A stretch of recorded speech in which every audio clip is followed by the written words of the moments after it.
Hello everyone. Well, I normally fly my Corvallis 400, but I've decided to buy a little ELSA sport plane, and I picked the Tecnam Astore.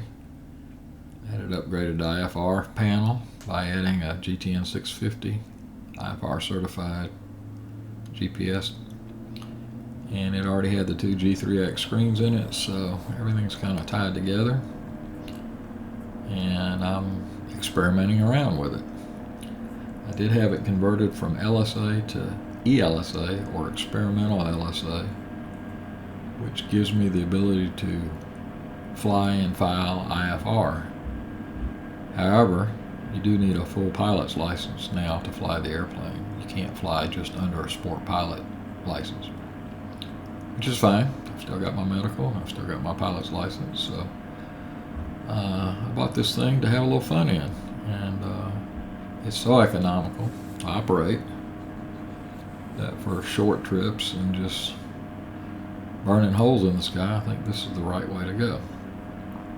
So, here you see me on one of my first takeoffs. Matter of fact, this is the first takeoff after having it converted to ELSA.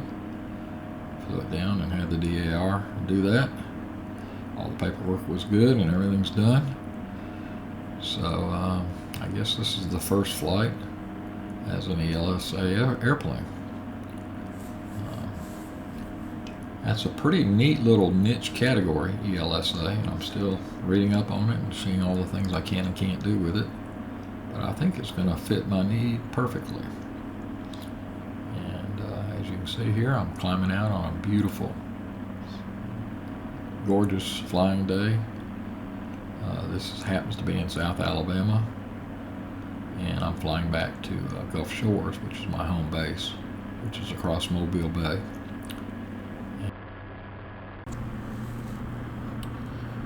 Now I've crossed the bay and on the approach to landing at Jack Edwards, which is in Gulf Shores, Alabama. And as you can see here, I'm on short final. Normally what we do is put in about 15 degrees, which is half flaps. Get the speed on this particular airplane down into the 70s. And had a little bit of a crosswind component, so you can see I'm crabbed to the north just a little bit. We're landing to the west here. And then when I hear the 500-foot call out from the autopilot, I put in full flaps. And I get the airplane slowed up into the 60s. And our touchdown speed we want to be somewhere below 60, but above 45, somewhere in that range.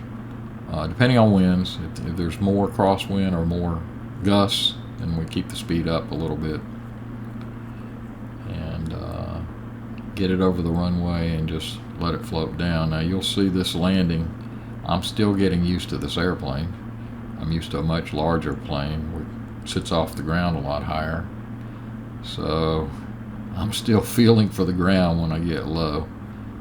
And there's not a whole lot of ground effect with this airplane, but there is some. Like I said, today was a little bit breezy with a crosswind and some gusts. So it's wasn't the best landing in the world. But in this little airplane, at these low speeds, it's really hard to mess up a landing.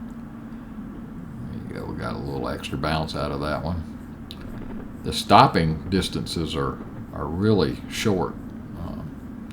I'm sure you could stop this thing in less than 500 feet if you had to.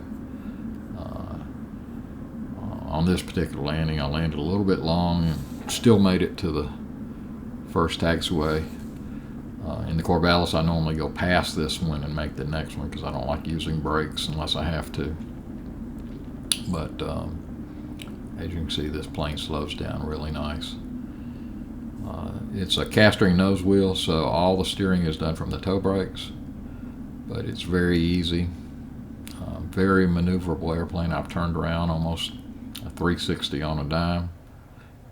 It's easy to do, and this makes for a great airplane.